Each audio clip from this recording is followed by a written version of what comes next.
Welcome to Christmas Aficionados, the Christmas Summit podcast, the official podcast of the Christmas Aficionado YouTube channel. I'll try saying that twice. So anyways, Christmas, time of joy, togetherness, and of course, food. Across cultures and traditions, certain dishes have become beloved staples of the holiday season, but family traditions and personal taste sometimes gives you foods that aren't necessarily traditional Christmas. So I have an ongoing series called The Essential 7 where I identify a list of 7 things. They're random things usually. And why 7? Because, if we're doing what today's topic is, Christmas foods, if I added 3 more, that'll just make me fat.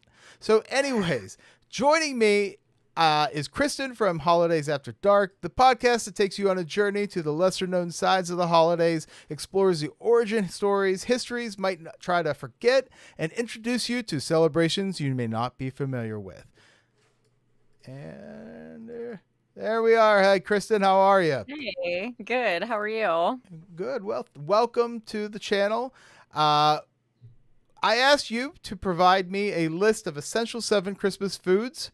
At the end of this, I'm going to provide my list, and then we're going to see if you're watching online, you can tell us whose list you like better, or even give us some suggestions and comments. But anyways, Kristin, you make a lot of lists on your podcast episodes. Why did you choose the topic of Christmas foods?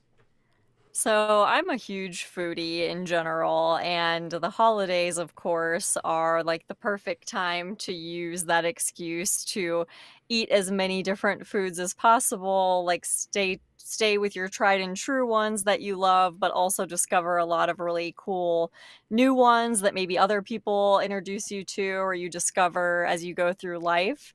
And so when I think about the holidays, I always think about food. And so when it comes to making a list, I knew that was going to be an easy topic, but also I'm very interested to hear about yours because maybe it'll introduce me to something that I want to try. Yeah, mine's going to be a little bit different. It's not traditional foods, but we'll get there when it's my turn. I have to ask you something. So I went back through your episodes and I came across an episode from 2023 where you actually listed your favorite Christmas foods. And I Uh-huh. made a note of which ones you listed, and we're going to compare to see how your list has changed from 2023 to 2025.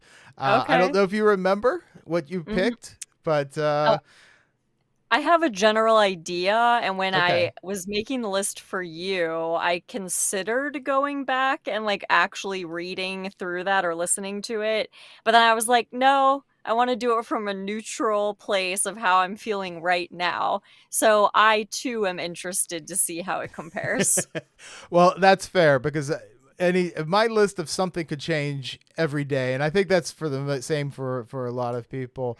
But we have Masters Maniac Mexico, aka Martin, watching. He says hello there, and he says the number one food has to be potatoes with wiener sausages. So um, we'll Okay. see. I mean, it could be filled with that. But before we do our list, I'm curious. When did you start the podcast, and why did you start the podcast?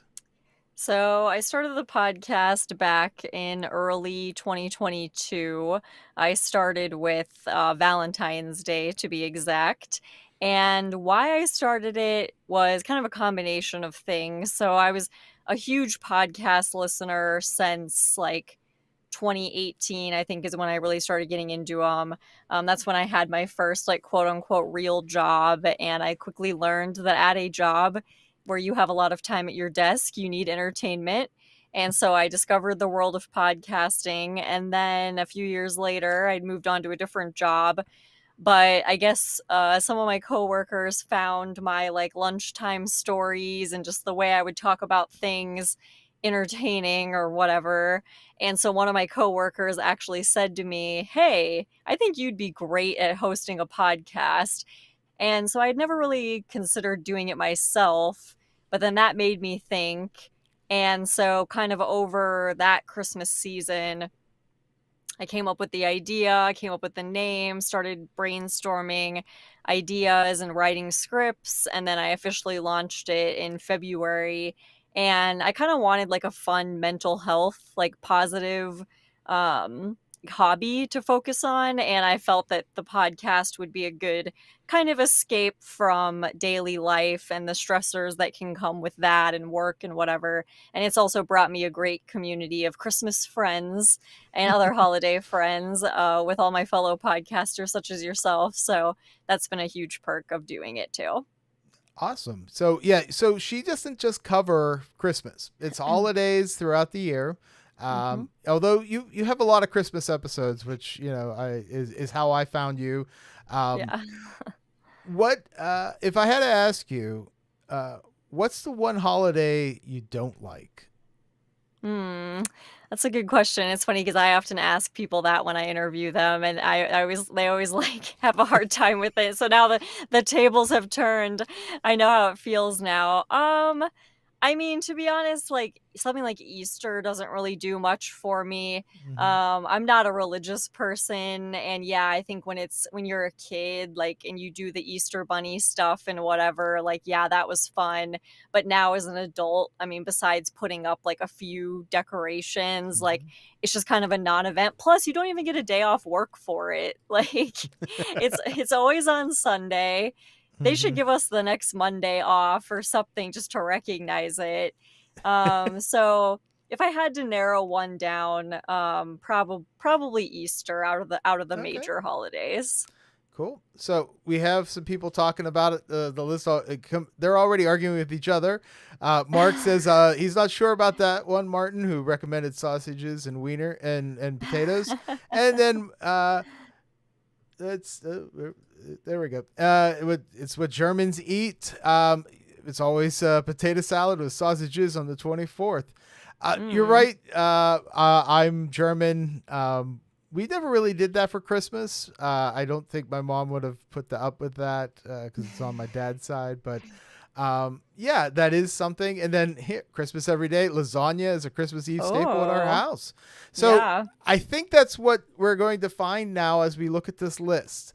What is personal to some people, what is becomes a Christmas tradition, may not necessarily be that thing you were thinking about. So we're going to start right off, and we're going to go into your list with number 7, and I'll let you introduce each one. Tell me why you chose it, and then let's talk about it. Sure. And I do have to say, I love both German food and lasagna, so both of those are perfectly good with me. But continuing on, so I felt very cliche putting this, but I feel like you do like almost just have to, at least in my Mm-hmm. world. So I'm not like a huge meat eater like a lot of the time. Like there are plenty of times where I'll eat vegetarian, vegan, whatever. I do eat meat. I had a steak earlier today, but it's not like a huge part of my world per se. But then when it comes to Christmas time, there's just something about like that classic dinner where I want to at least once have either a really well done turkey or maybe bring in some other cut of meat if like for some reason turkey is not on the table. Like I'll take a Mm-hmm. ham, I'll take a like some sort of like beef roast or something. You like take a piece of it, dip it in the mashed potatoes, maybe a little cranberry sauce on there or something. Um it's just so classic that I Mm-hmm. honestly always kind of feel like I can't not include it. It's fair. It's very fair.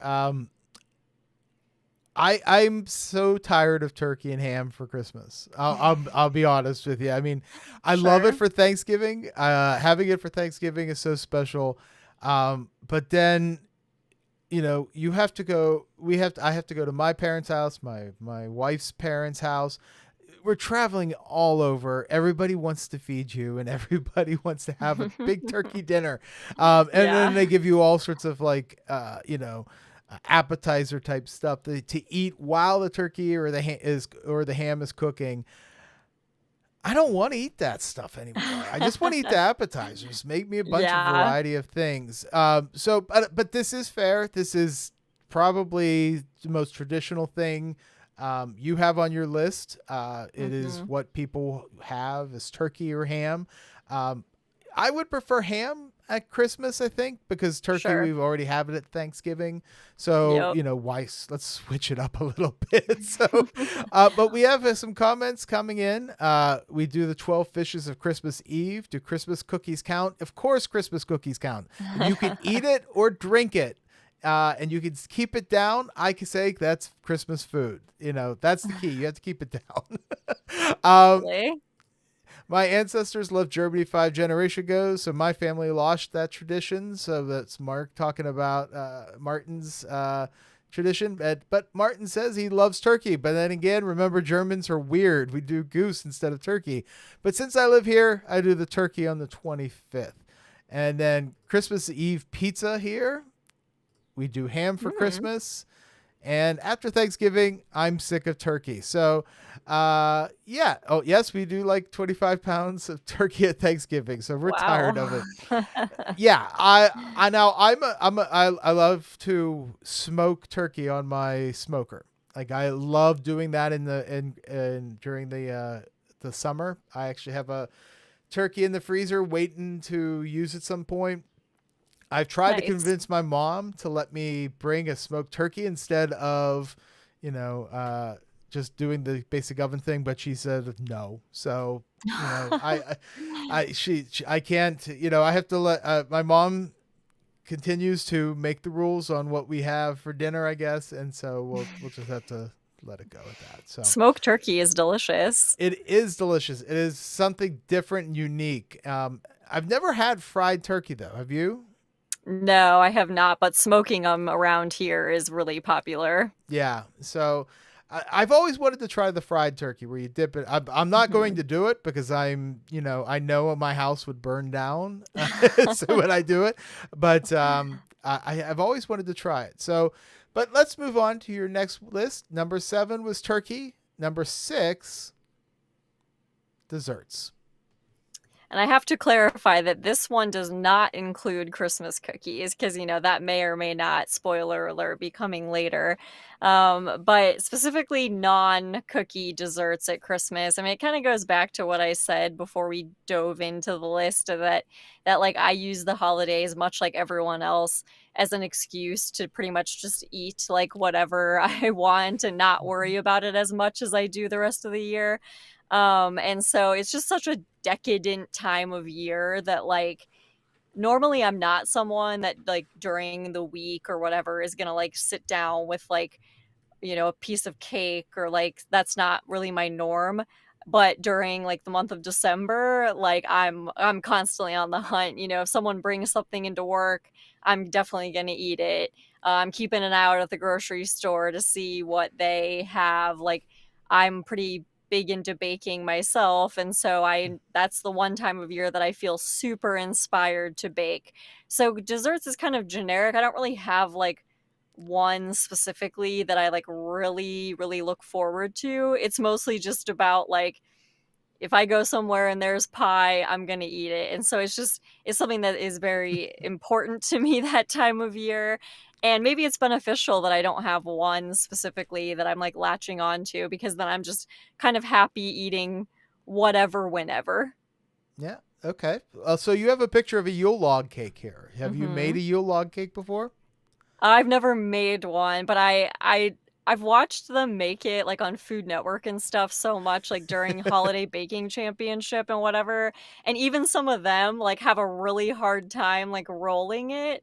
So I should attempt it one day just for fun, but I've never actually made one though. I've only eaten one. That is one of my favorite shows to watch. Holiday Baking Championship. I don't have cable Mhm. anymore. I cut the Okay. cord about a year and a half ago, so I don't have the Food Network. So I can't watch that show anymore. But I Mm. love watching them do that every week or every year when they do the Christmas ones. That's the only one that I'll actually will watch. I'll strike that. I will watch the fall ones Yeah. because I think that's fun. But yeah, that's the one thing from cable that I just don't get a chance to watch anymore. So maybe I need to look up because I missed about 2 years worth of shows. So, and it's not Yeah, like you you got can't some go catching back. up. Yeah, you got Yeah. it. So I got to go back and check it out. Yeah, I'm a So, huge Food Network person, and like the months of like October through December on Food mhm, Network are the best. yeah. So what kind of, you said you're a baker. What kind of stuff do you bake? So I think probably cookies are my favorite thing to Hmm. bake. I mentioned earlier that I eat vegan sometimes, and I'm actually wanting to get into experimenting with vegan baking a little bit. I've recently had some like vegan cookies and desserts that I was like absolutely amazed by. So I want to kind of get into that. I also like baking like cakes, like a Jello cake is like Hmm. one thing that I love making during the summer that always reminds me of like going to my friends' birthday parties when I was growing up because it seemed to be like a Hmm. staple. Um, but yeah, I try to stay kind of simple. I don't do anything crazy, but I'll make like white chocolate almond bark during the holiday season, and that's kind of a favorite among my coworkers that they enjoy when Hmm. I bring in. But yeah, just a little bit of the only thing I've never even attempted is like a pie because the Hmm. shell or the pie crust kind of freaks me out a little bit.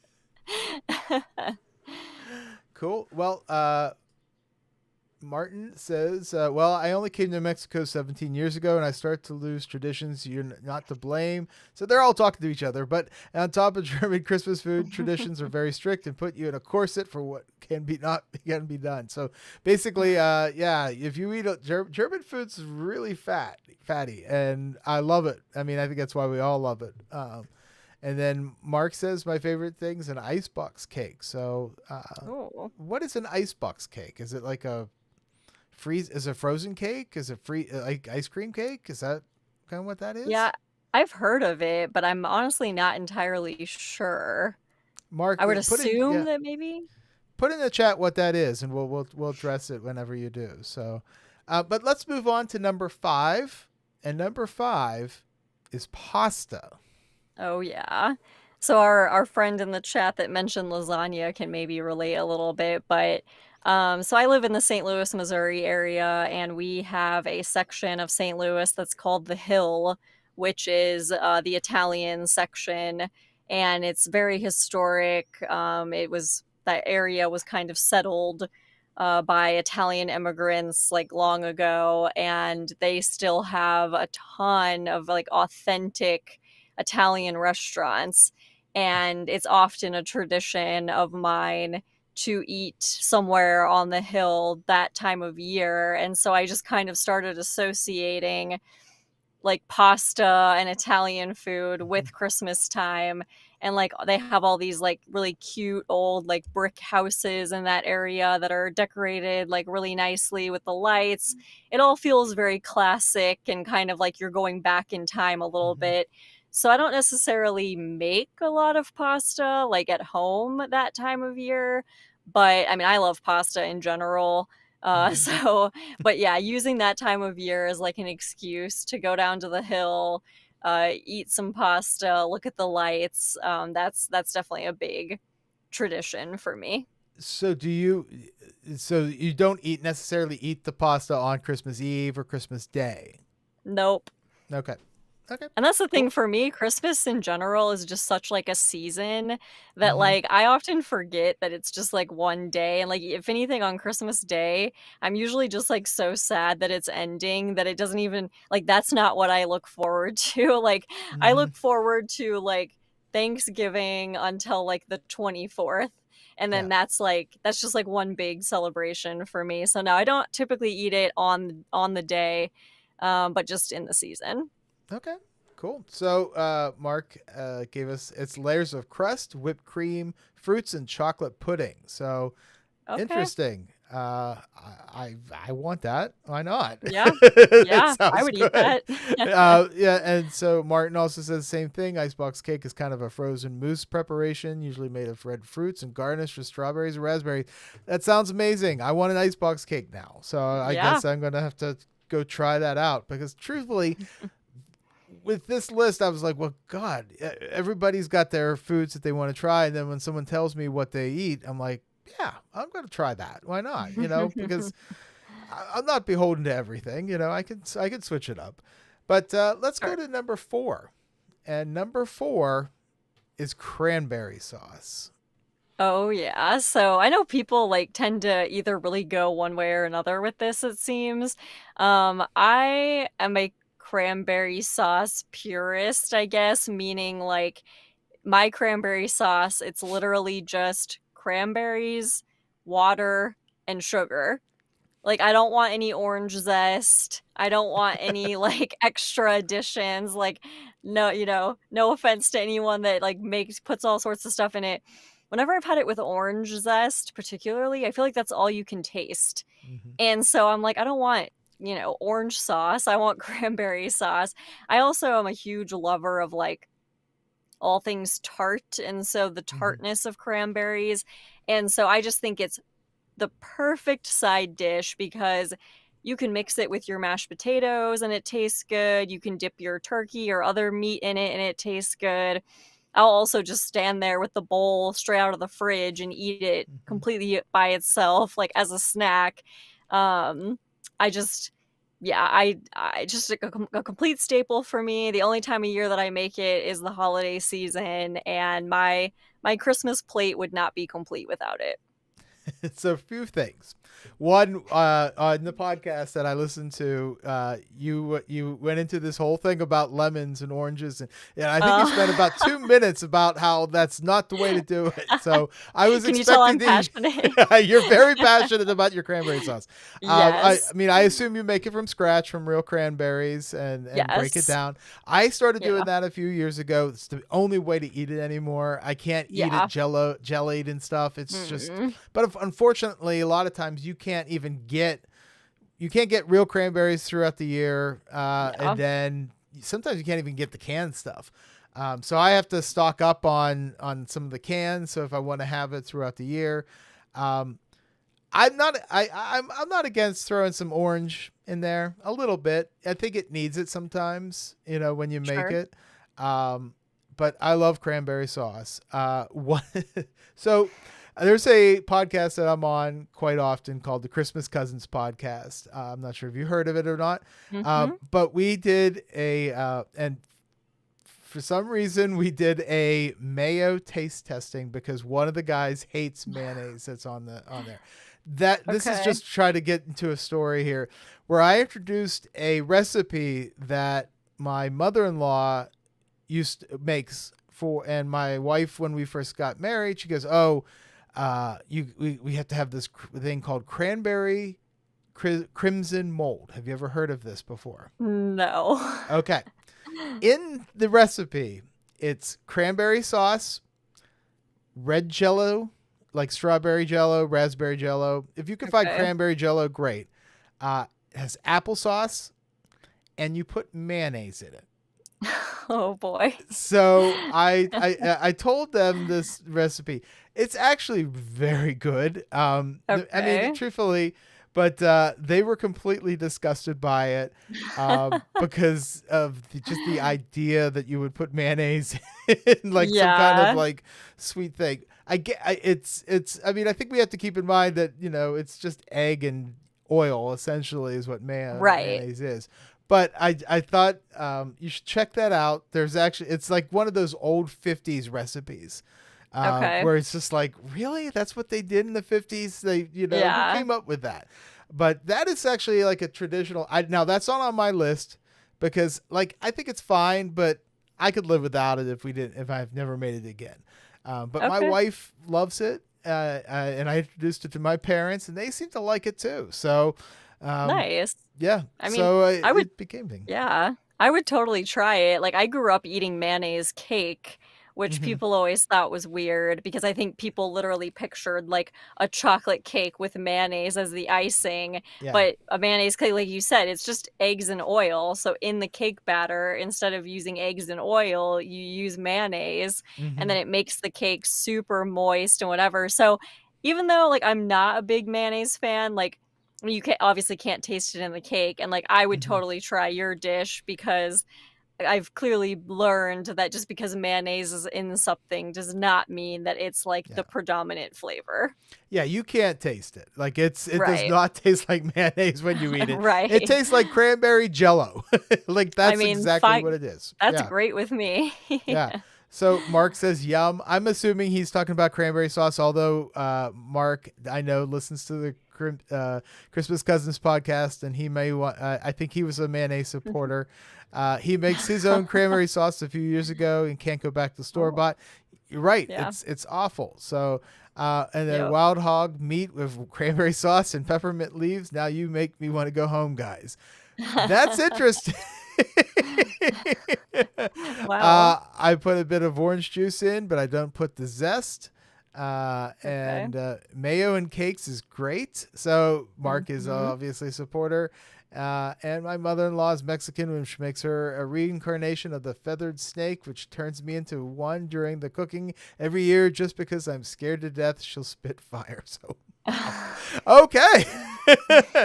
Great. Well, we have who knew we had so much to talk about with cranberry sauce, but let's move on Right? to your number 3, and that is festive candy.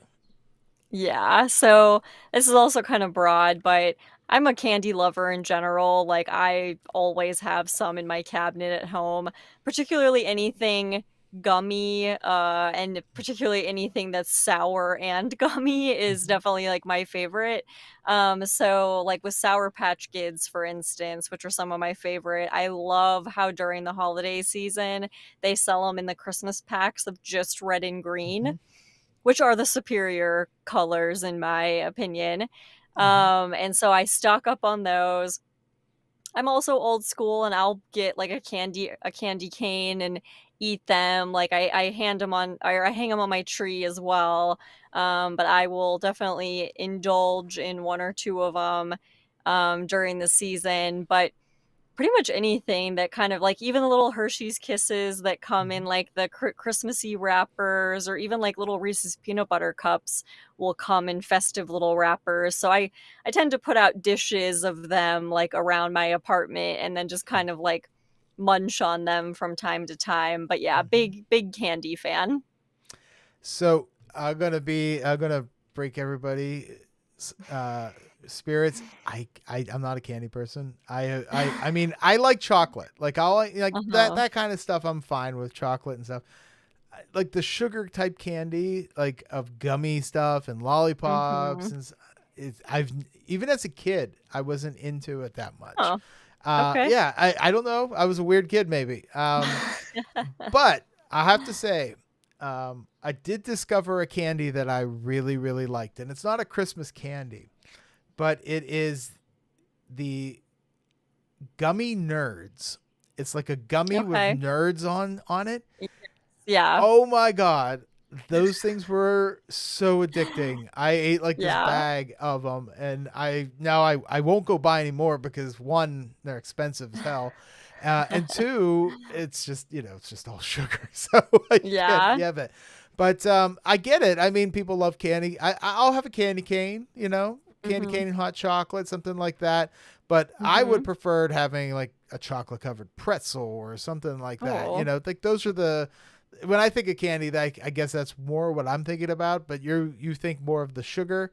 Yeah. But yeah, no, I mean it's definitely something that people really love. My wife loves M&Ms. Like I Mhm. have to buy her a bag of M&Ms every year for Christmas and put it in her stocking and stuff. So, Nice. but we got some comments here. So, Mark, going back to our the cranberry mayo on top of a Cadbury egg chased of an eggnog is the best, though. So he's referencing Wow. we the Christmas Cousins did a mayo testing, a Cadbury egg testing, and eggnog tastings on their show. Some of the funniest things you'll ever hear because one of them hates all of those things. So. We fill blast bowls of Christmas candy and candy canes. Looks very festive. Mhm. Yes, you have to at least one M&M filled plastic candy cane every year, plus a box of chocolate covered cherries.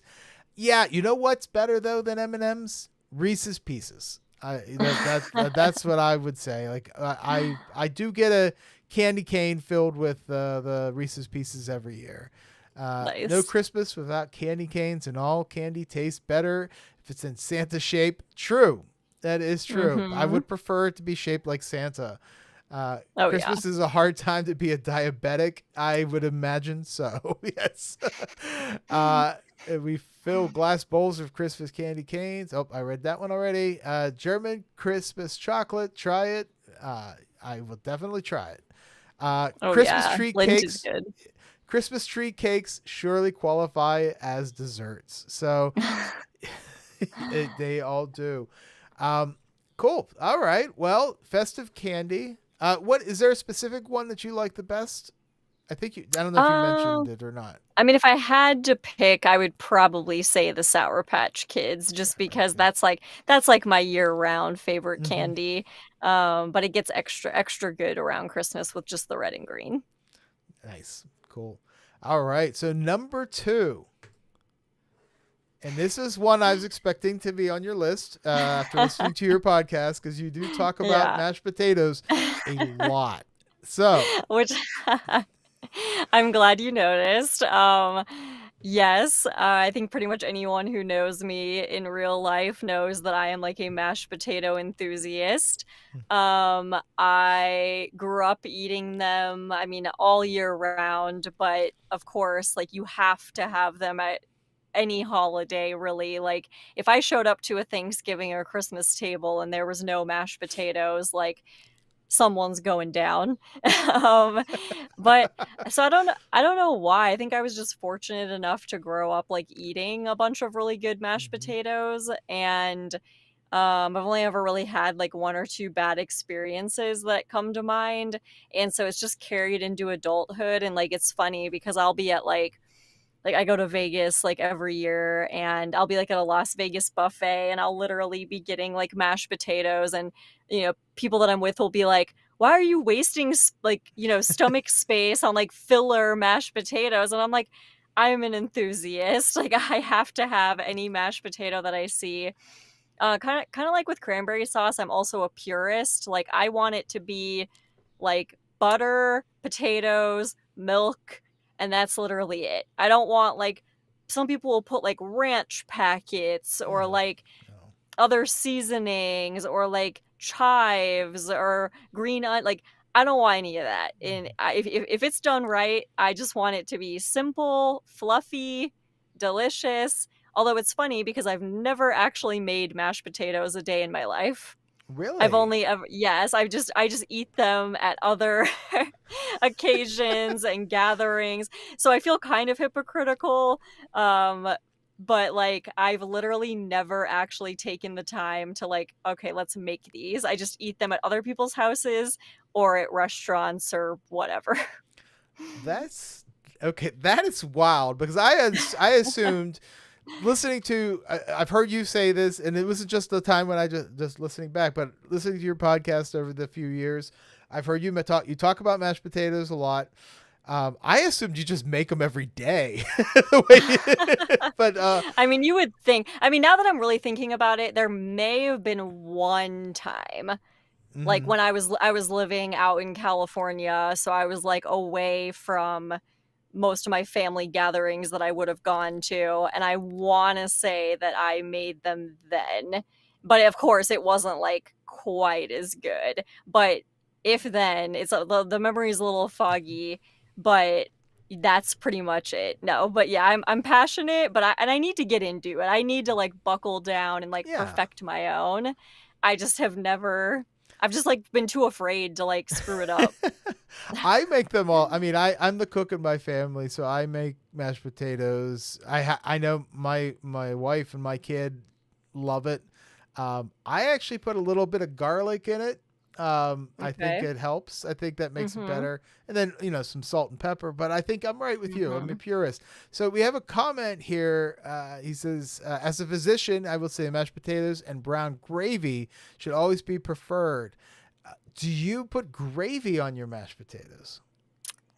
So that depends. Like growing up, I never did. And so I kind of got used to eating them without it. Now I would say if there's like a meat involved, I typically will because then I kind of like to do the whole like scoop of mashed Hmm. potatoes with gravy with the meat, maybe dip it in a little cranberry sauce, like all in one bite. But Hmm. to me, if they're really good mashed potatoes, you don't have to have gravy, but it can be a nice addition. Fair. I was the opposite. Growing up, my mom made gravy and put it on everything. Mhm. I've grown to say mashed potatoes don't need gravy. That's my opinion. I'm going to stick with it. Mhm. But it's interesting. Yeah. So going back, Mark also said his favorite was red and green M&Ms. Pepper Tree Villa is watching, and they're going, mashed potatoes. So welcome, guys. Uh, Homemade mashed potatoes on the holidays are the best. We usually use the instant the rest of the year. Oh, don't use instant, Mark. Just make them. They're not hard. uh, he's Mark. Another Mark says I'm in the minority. I actually love lumpy mashed potatoes. I kind of like them as whipped up as you can. I don't want a lump in my potatoes. Mhm. Uh, Agreed. Yep, Mark. We don't make mashed potatoes very often either. You're right. They really are a treat for us. It's so funny because I feel like I make them like at least once a week at our house. So Wow. I need to come to your house. my wife's favorite food is potatoes. So anything Okay. potatoes and mashed potatoes is an easy side dish to make. Yeah. So we'll have it as often as I can. So Yeah. all right. Well, we did. Oh wait, here try them with coleslaw on top. Mm. I mean, I love coleslaw too, so I'll try it. Yeah. Yeah, I mean, next time I have coleslaw and mashed potatoes, I'll eat them at the same time and see what happens. So, Yeah. all right. So number two, actually, well, we'll revisit your full list at the end here, but number two is mashed potatoes. So your number one food for Christmas is Christmas cookies. Of course. I mean, the classic. To me, it's like, how can you not? I mean, even that picture, like they're so cute and just looking at them. But I think the one thing that I love about Christmas cookies is like the diversity. So, I Mm-hmm. mean, I mean, there are so many. I mean, some of my favorites are like ice sugar cookies, like typically like the homemade ones, like even the Mm-hmm. homemade icing is amazing. And then you can decorate them, put them in cute shapes, whatever. Of course, I love a good chocolate chip cookie. I actually make these like mini chocolate chip cookies where you bake them in like a mini muffin tin. Mm-hmm. So then they come out like super like thick and like nice and like a good bite, not like the Mm-hmm. ones that come out paper thin when they spread out. I love like a good like cranberry white chocolate cookie. Yes. I Mm-hmm. love a thumbprint cookie with like Mm-hmm. the jam in the middle. I mean, the list goes on. So, do you make a bunch of cookies at Christmas? I do. Okay. Yeah. How And many do you I kind of usually have make? so probably 5, 6, 7 different kinds, Okay. and that might even be going a little bit light, and I kinda do it, like, in shifts, if you will, because, like, I don't want 7 different cookies at once because, like, I'm never gonna eat all that, like, I don't even Mm-hmm. know enough people to give all those to, so I'll kinda do, like a 2 at a time scenario, like, these 2 cookies in early December, and then, okay, a couple weeks later, these 2, and then especially the week of actual Christmas, it's more hardcore making a big variety, but I have my tried and true, and occasionally I'll throw in like a new recipe that I found throughout the year. But it's a fun tradition, a delicious result, and Mm-hmm. to me, it can't be beat. Yeah, I mean that's like I think this is the traditional Christmas dessert. My wife makes probably about to seven different cookies every year. A lot of the same Hmm. traditional ones. The cranberry white chocolate ones she makes, those are my favorite. But she Hmm. also started making a chocolate peppermint cookie where she actually Okay. takes candy canes and smashes them all up, sticks them in Hmm. a chocolate cookie batter, and oh my God, so good. She makes the thumbprint cookie. She makes the Hershey Kiss cookies where you stick the Hershey Kiss on the top of it. Sure. She likes to make the chocolate ones and the cherry ones, and I hate cherry, so I'm not a fan of those. But then she makes gingerbread and sugar cookies, which is so boring anymore, Yeah. for me. Um, but, Sure.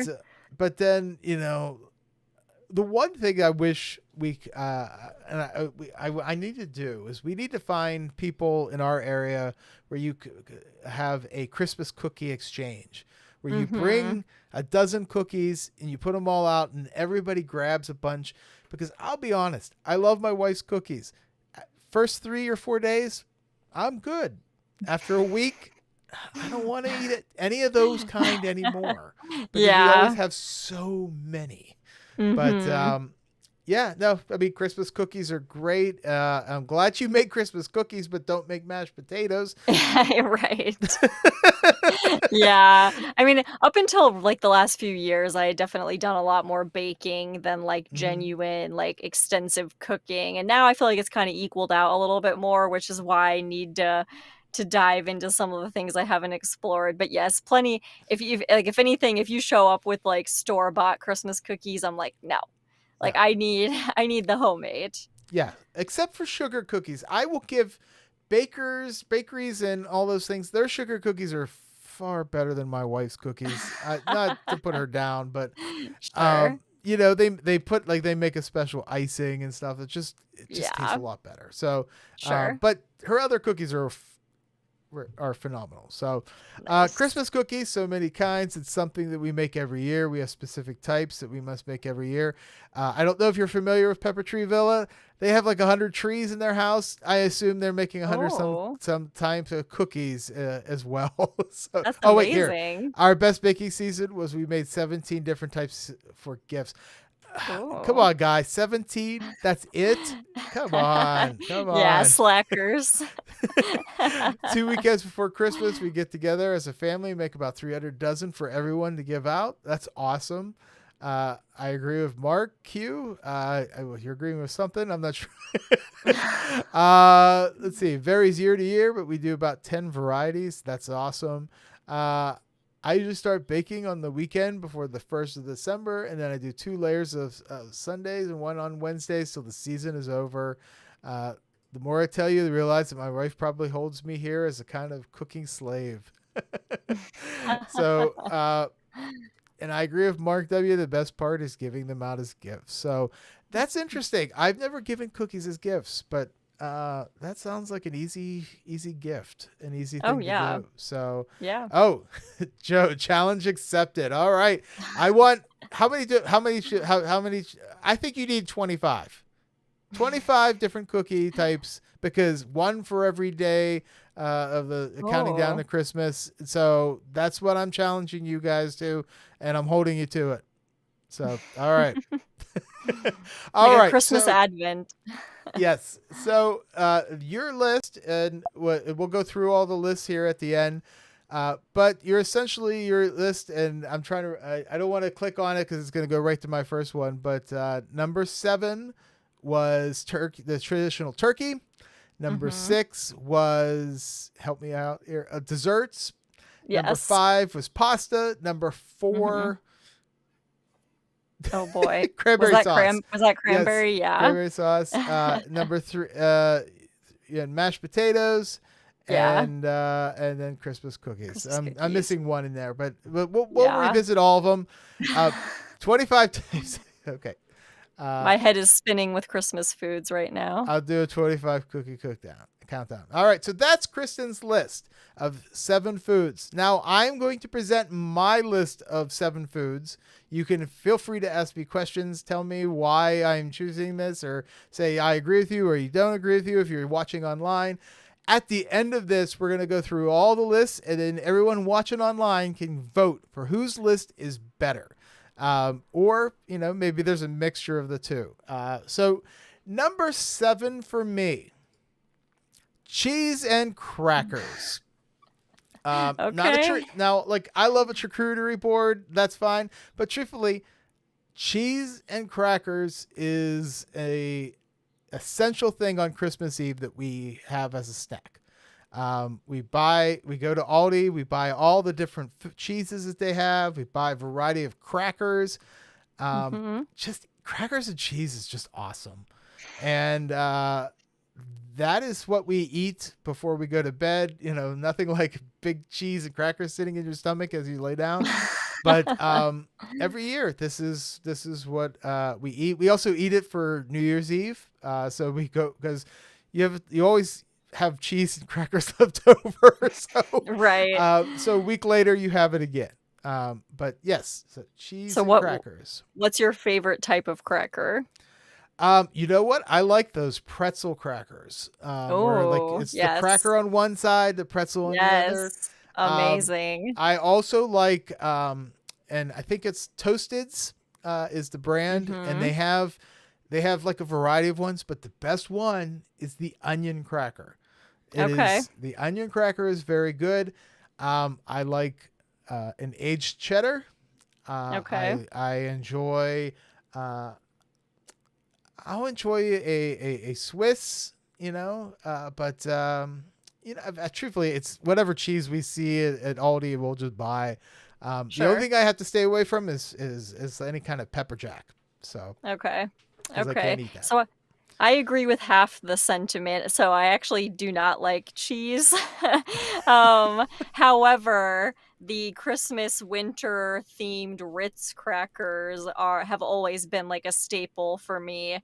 Hmm. So yes, I will find myself, that's like the one time of year that I like really seek out like a Ritz cracker. And Hmm. in these parts, people will often pair a cracker with like a slice of deer sausage or Hmm. whatever. But yeah, so I'm not a cheese person, but I can appreciate the crackers.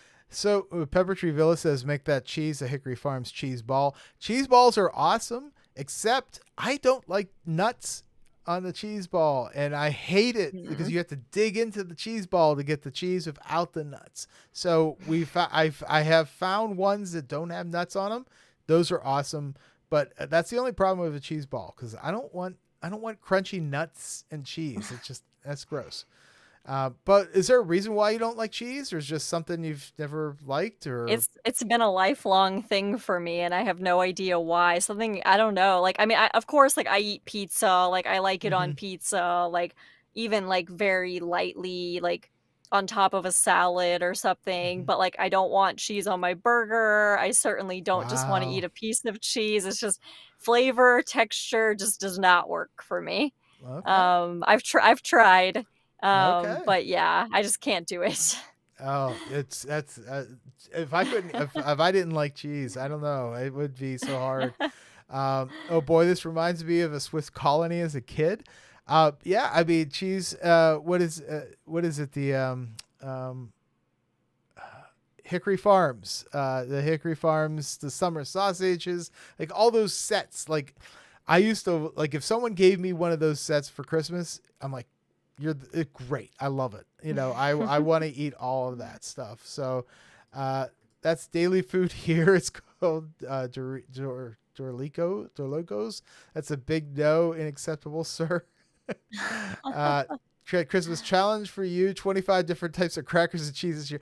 I'm sorry. I'm not doing 25 different crackers and cheese. Yeah, that's just not good. um, my only company used to give us Pantones for Christmas every year. It's 300 calories per slice. Wow. Oh. Uh, Joe, Doug's ready to disown you at the moment. Oh, come on, Doug. You can make the 20. You could make the 25. I assume you're talking about the 25 cookies, but you got to do it. So that's my number 7, cheese and crackers. So number 6, Yule log. Oh. Now you'll notice that I don't have a photo credit here because that is a log that I made. So Oh, when you were talking about I've never made it before, I have been making them since 2019. Um, amazing. yes, I watched, and I don't remember which movie it is, but it was a Hallmark movie, and it starred Danica McKellar.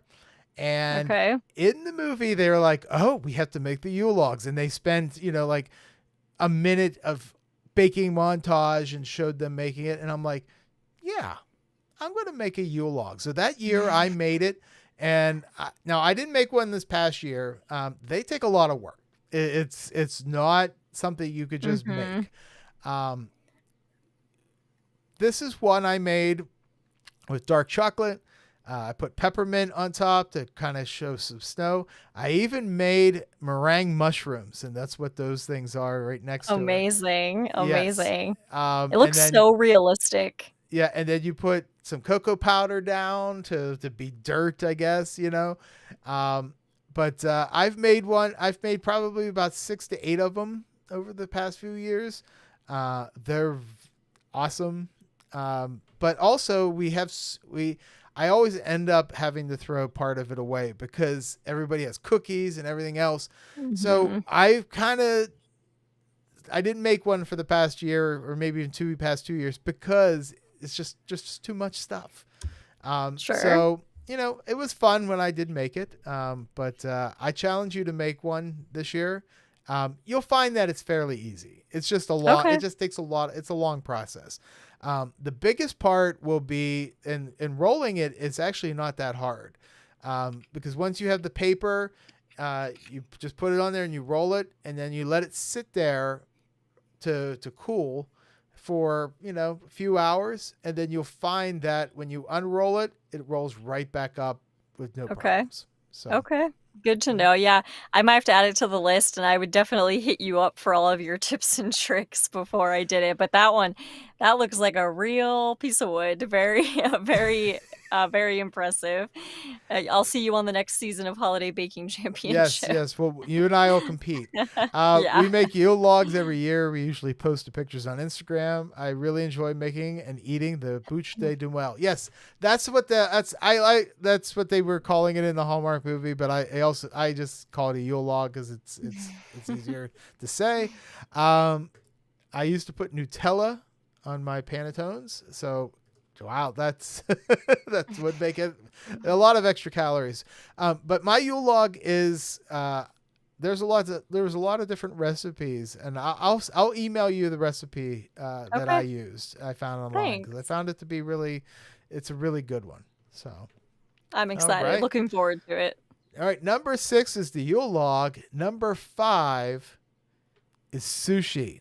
Oh, Okay. interesting. So again, this is a picture from this past Christmas.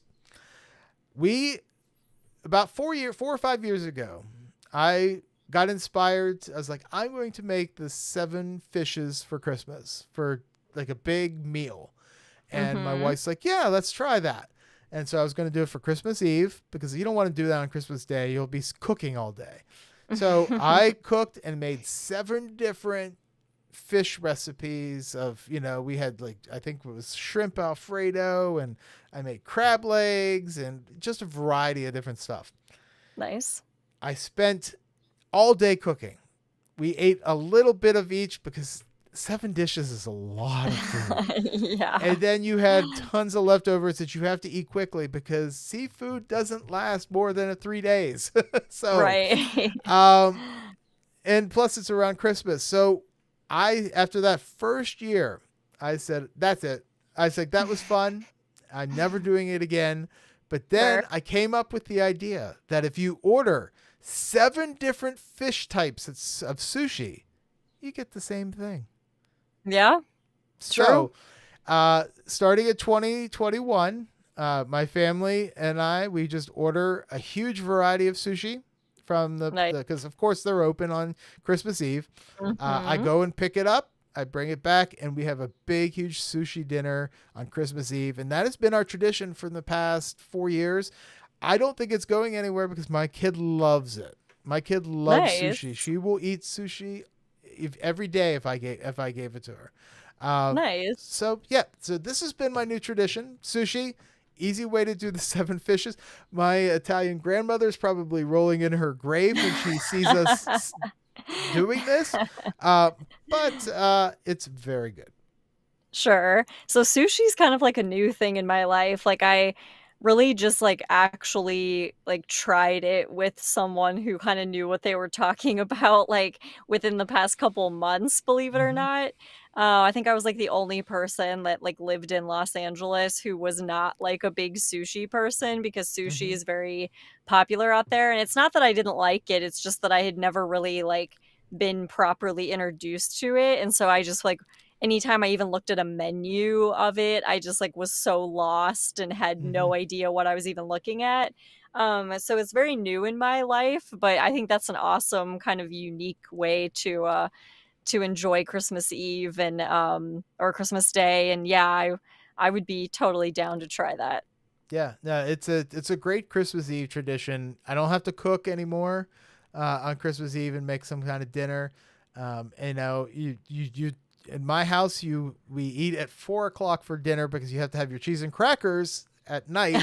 So Right, you got to make right. sure everything's digested. I mean, it's Yeah. believe me, it is not it is not, my house is not a place to be worried about your weight or anything, because Christmas Eve is such a huge problem. But Mark says I've gained 10 pounds watching this podcast. Yeah, I mean, I just had dinner about an hour ago and I'm Uh, hungry again. Me Marks too. W says, nope, I'm not a seafood person. You know, I'm not a huge seafood person, except I will love a sushi. You know, it's different types of roles. Pepper Tree Villa, our nieces and nephews, they honor they for sushi every Christmas Eve. They've done that for at least 15 years. So I'm not the only one. That's great. Uh, Martin Sushi, you must be joking. Next year, you're going to tell me that Godzilla -1 is the new Hallmark Christmas movie. It's not, Mark, but sushi is actually it's a easy way to order food and not have to worry about cooking, and it's different because we're going to get the same traditional Christmas stuff on Christmas Day as I complained about, but this way we get to eat something fun. And that one, that's the same. There, so that's my number 5. So my number 4, Peppermint Bark, is Okay. my. It is the thing that I cannot wait for. I am the only one in my house that likes it. Nobody else does. Peppermint Bark is for me the most ultimate chocolate candy ever. And it has to be the one from Harry and David. The one from Harry and David is far superior than almost every other Harry Peppermint Bark. Like, I've gone to Target and I've seen them. They had their own version. Nope, not good. Like, there's a local candy store in my area that sells it and makes their own. It's fine, but Harry and David's Peppermint Bark. And I know you mentioned you made almond bark. Uh-huh. So what do you think of Yeah. Peppermint Bark? So I really haven't had like a ton of peppermint bark. Like, to be honest, I'm not a huge fan of mint and chocolate together. It has to be very much the correct ratio in Hmm. order for me to enjoy it. And if the peppermint is too overwhelming, like, then I don't like it. I mean, I like peppermint on its own and I like chocolate on its own, but sometimes when you combine the two, it doesn't always work for me. I've definitely never had the Harry and David, but I know that they make really good stuff in general. Hmm. So if I was going to explore further, I would try theirs. But yeah, I do the white chocolate almond bark, and the key to that is making your almonds really, really, really toasted. Hmm. You can't just like put them in there raw as they come. And I cheat and buy like the pre-chopped ones and whatever. But if you toast them up nice and good in the oven or the toaster oven, and then mix them in with like a really good high quality chocolate, Hmm. that's where it's at for me. Yeah. I only get one tin a year. You know, Mm-hmm. we used to have a Harry David store, but they shut down all their stores. So now you have to order it through the mail. But my Yeah. wife buys me this every year for Christmas. And she knows Nice. this is definitely something I get. And it's so hard to not eat all of it in one sitting because it's, Sure. so you break it up into smaller pieces, you have it with coffee. Like, that's just, I don't know. I love chocolate and peppermint. But so do other people. Peppermint Bark. Now we're talking. The Christmas cousins are watching. So there's Chad. Chad, we were just talking a little while ago about mayo and how, about the mayo tasting and stuff. So you have to go back and listen to that. And of course, Chad loves peppermint bark as well. Costco has great peppermint bark. We don't have a Costco right nearby me. I'm not a member, but we are getting one. So that'll be fun. I will definitely check that out. Martin says, I love that stuff, but we don't have that brand, but that peppermint covered cream cookies are the best. Love me some peppermint bark. And everyone's saying hello to each other. This show is making me hungry. Any mayo-based foods yet?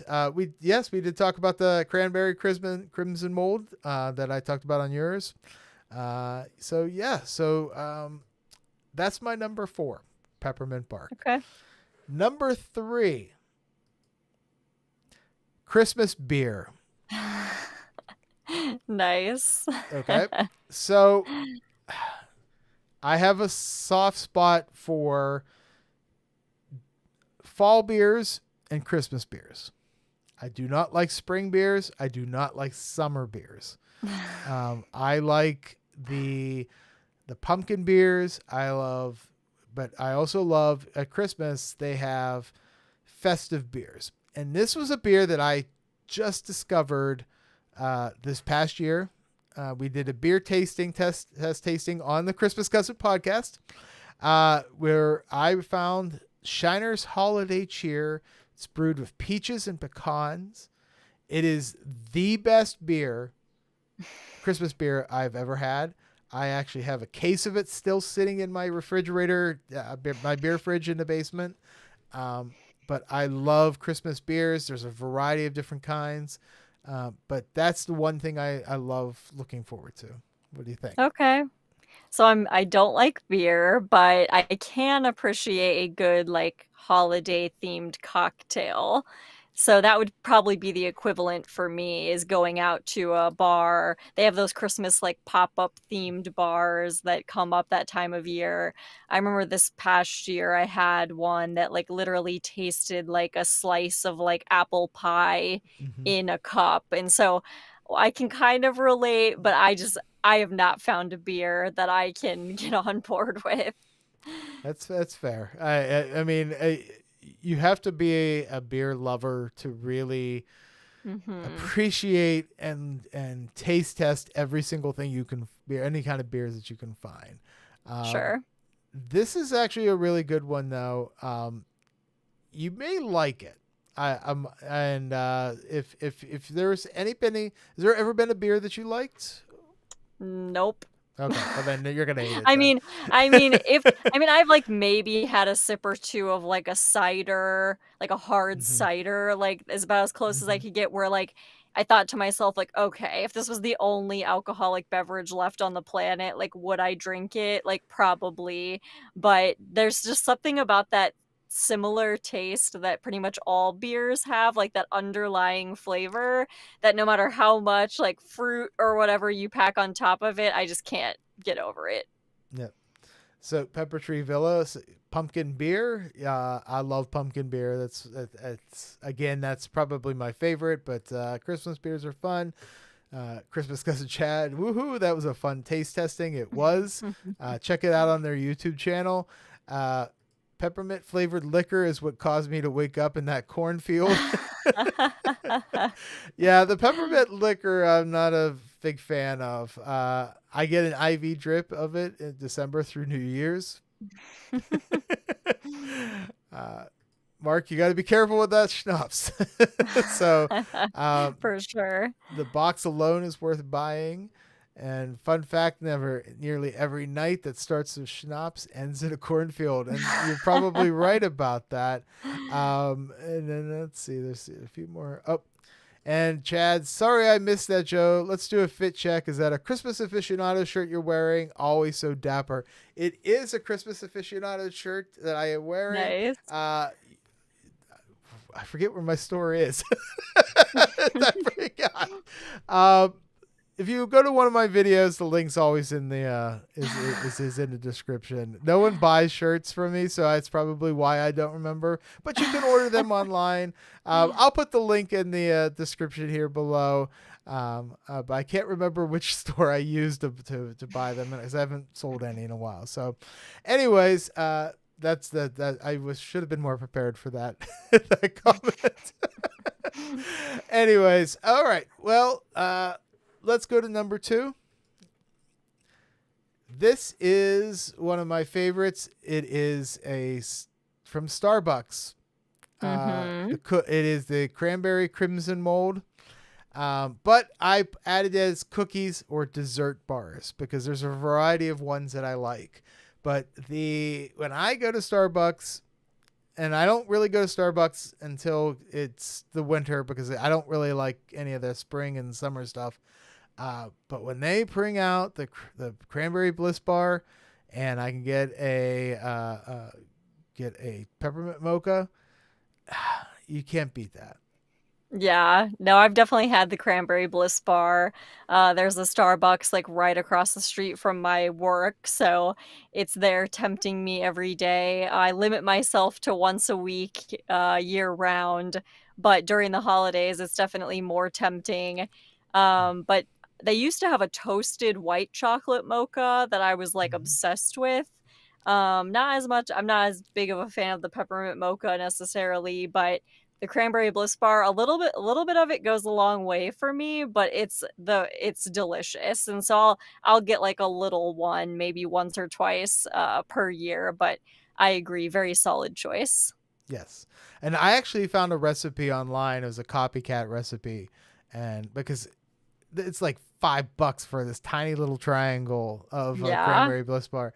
And for $5, you get the same amount of stuff and make yourself a whole tray of these things. right. So I made them, and it tasted almost exactly like it. So Nice. do a Google search, cranberry bliss bar copycat recipe. You can't go wrong. It is perfect. I don't mind white chocolate, but a lot of my family doesn't like it, so Hmm. they tend to not want to eat this stuff. That's why they don't like the peppermint bark either. But I think white chocolate is good if it's mixed with stuff. I think Sure. that would be my thing. So Yeah, I love me some white chocolate, so I'm on board. yeah, so cool. And now is number 1, and so you have heard what I eat on Christmas Eve. You've heard what we for dinner and for snacks. You've heard what I complain about having to eat on Christmas Day for dinner and lunch and everything else. But you did not hear what I eat for Christmas breakfast every day. Every Christmas morning, I make on Christmas Eve my own cinnamon rolls, and Okay. you have to have flavored coffee with it. I particularly like pumpkin flavored coffee, and I know that's not a Christmas beer, or Christmas coffee. I'm sorry, but cinnamon rolls Christmas morning with coffee, best thing ever. That's the thing I look forward to every year is making homemade cinnamon rolls. I only do it once a year. They don't look they look awesome to eat, but they don't look aesthetically pleasing in that dish. But yeah, that so I love cinnamon rolls and coffee. Delicious. And what I appreciate about that picture is it looks like you're very generous with the icing, which You I have feel to is be. important. Yeah. I might have to get that recipe from you too.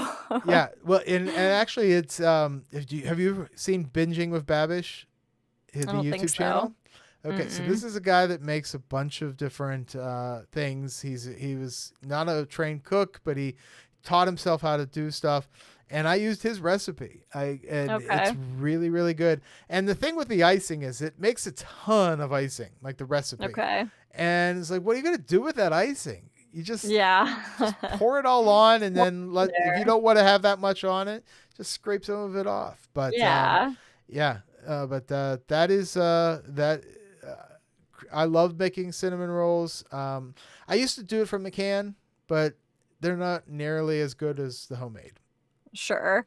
And I can very much appreciate a pumpkin flavored coffee as well. So I Yes. think it sounds like I never really have breakfast like much on like Christmas because like I know I'm going to be eating so much later, but that could honestly be worth it. Like eating those and then eating like Christmas dinner actually at dinner time, whereas I've always done it more of like a lunch Hmm. thing. Well, and truth be told, I mean, when we wake up in the morning, it's just my wife and my kid. Um, we open presents, we have cinnamon roll and coffee. Then we have to like rush out and go to, Mhm. everywhere else. I enjoy like just sitting down after we've opened presents, having a cinnamon roll, make my coffee, watching a Christmas story on TV because you have to have the Okay. marathon going. Um, Mhm. but yeah, cinnamon rolls. It's for Nice. me is the best. So So cozy. yep. Oop. And so we go through. Let's see.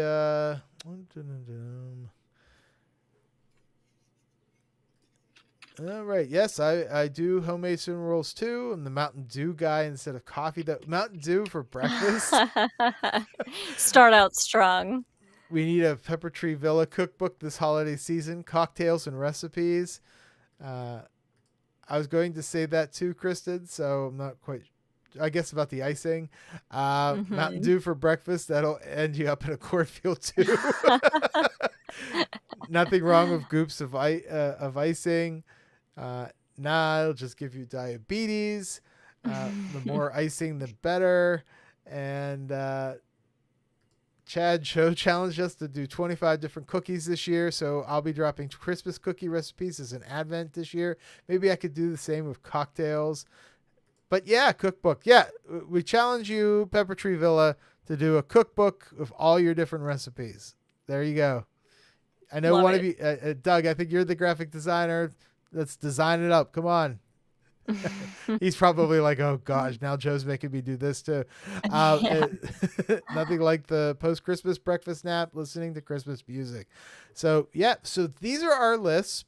We're gonna run through them all again from the beginning, and then after we read through the lists, everybody who's watching, all you have to do is either say Joe or Kristen, whose list you like better, and we'll see, go from there. So, Kristen's list: turkey or other roasts, desserts, pasta, cranberry sauce, festive candy, that's the one we forgot earlier, mashed potatoes, and Christmas cookies. Mine is cheese and crackers, Yule log, sushi, peppermint bark, Christmas beer, cookies for dessert bars, and cinnamon rolls and flavored coffee. So while you're all thinking of voting, Chris and I did mention in the beginning that you put together a list on your own podcast of what your Mhm. favorite foods are. And here is what you said in 2023 is your top five favorite Okay. foods. And let's see how that compares to the list you have now. Let's hear it. Popcorn tins, which I'm Oh, yes. which I'm assuming is the cheddar, the caramel, and the butter all Mhm. together. Great Yes. gift. Uh, the classic Christmas dinner, turkey ham with your mashed potatoes. You went into the green Mhm. bean casseroles, and it even said how you warm them up by adding extra onions on top. And Yeah. then you went and then talked about cranberry sauce. Your third one was white chocolate almond bark. Okay. Number four, which I was kind of curious about, and maybe you could explain this a little bit, the chicken crescent wreath. Oh, yes, that's a good that one didn't even cross my mind when I was making this list, man.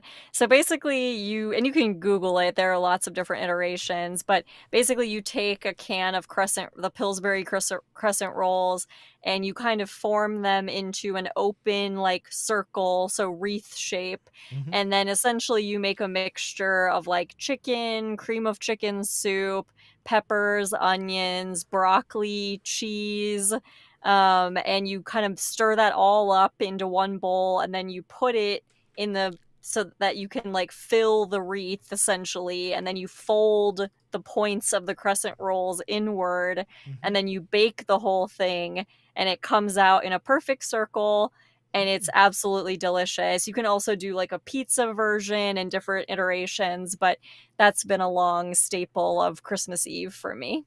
Oh, well, that's interesting. And then your number one was cookies. So Yeah, you had a few things on your list that are the same. But again, sure. as always, my list probably a year from now will change. Mhm. But yeah, so let's see how people are voting. Righty. So, I feel like well, your well, homemade stuff is gonna just kill it. yeah, Joe Doug is rolling his eyes of the holiday division at the moment. So yes. So all right. So first vote, Kristin. Joe loses it because of the sushi. Oh, come on, Mark. Thanks, Mark. I love you, Joe, but I have to go Kristin's list. Oh, Oh. two.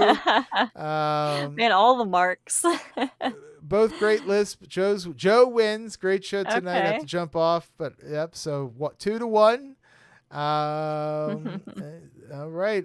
So far we only 2-1 vote. Any more votes? Otherwise, Kristen, I think everyone likes your list better. So that's fine. Hey, I think that taking both of our lists and combining them, it would be the perfect month of December menu. Oh my God, dude, that we would be so fat. Well, let's say fatter for me. Or it'd be Uh, fun to do a challenge where you have to eat the other person's list, like, the entire season and see oh, how they you would be so experience it. miserable of my list if I made you eat cheese and drink beer. Oh god. You're right. What am I Uh, signing up for?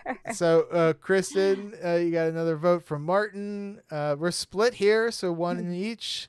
But Okay. all right, yep. So we're gonna give it to you. Your list was Thank better you. compared for the audience. But what's going on with the podcast? What's coming up? Yeah, so I actually have a new episode coming out on Tuesday for National Gingerbread Day, which is very unexpected holiday in June. You would think they Mhm. would have put it near December or something, but I've got that.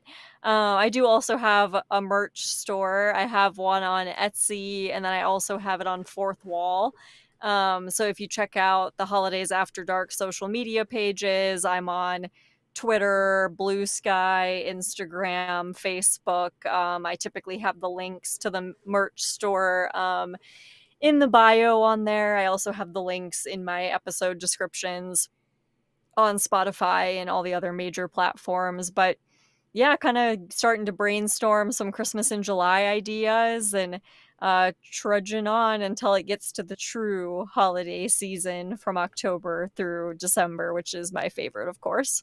Yes, that sounds great. Cool. So a couple of things. One, you can go to spreadshirt.com and search for Christmas There you go. Aficionado if you want to buy yourselves a Christmas Aficionado official shirt. I'm the only one who's ever bought one. So, but I actually don't promote it a lot, which is also why I forgot where I had it. So if you want to check out that's there. So a couple of things for me of what's going on the channel. So first up, I made a list a few weeks ago that this was going to all tie together, but we had to reschedule and do some things. Christmas movie memorable foods was a video I put out where I listed all the memorable foods from Christmas movies, including Home Alone, National Lampoon's Christmas Vacation, and even A Christmas Story and a few other ones. So definitely check that video out if you haven't. Uh, my latest video is the Christmas Files. This is case number 4 through 6. It is a fun little video that I put together of Christmas mysteries and trying to understand why things happen, and to almost like in a X-Files kind of format. So definitely check that out. Something that is not on my channel, but that I recently did was I was on the Deck the Hallmark. They have another podcast called The Dis List, where I presented Dan and Bran the top 80s toys of all time.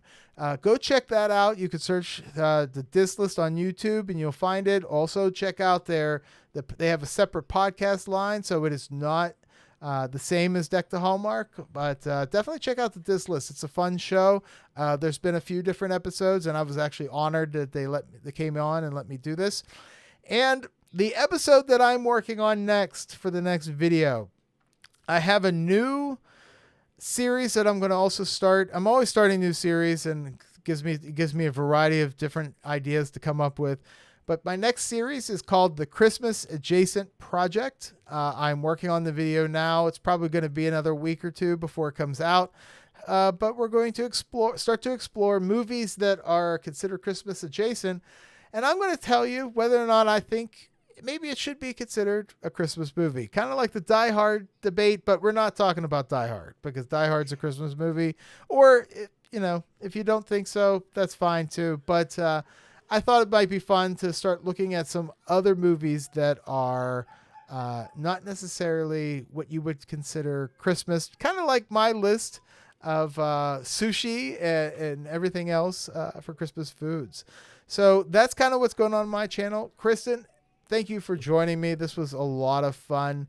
Everybody definitely check Holidays After Dark on for your podcast. She puts them out there. It's a lot of I enjoy it a lot. She talks a lot. She makes a lot of lists, but she also talks a lot about different holidays and beyond Christmas. So if you really love Valentine's Day and 4th of July, and you even had one about Star Wars Day, which I thought was great. Yes, thank you. Great. No, thanks so much for having me. This was super fun. Oh, well, thank you. And so everybody else for watching, thank you very much. Definitely, check out all the stuff that we're promoting. Check us. And then we would be glad to see you in a few weeks. I'm going to be taking a few weeks off from doing the live broadcast. I got some personal things going on, but after that, I will be back in July. We are going to be doing round 3 of the Hallmark 100, where we're trying to figure out what Hallmark movies should be on. Are you a Hallmark fan? Oh, I am obsessed. I watch every single Christmas one every year. I rank them. I'm a huge Deck the Hallmark and Diss List fan. Hallmark is my life that time of year, especially. Well, then, great. We're going to have you on for a future episode. We're doing a live broadcast where I'm having people who love Hallmark movies and who do podcasts and YouTube channels about it, where everybody recommends movies that should be on the top 100 Hallmark Christmas movie list.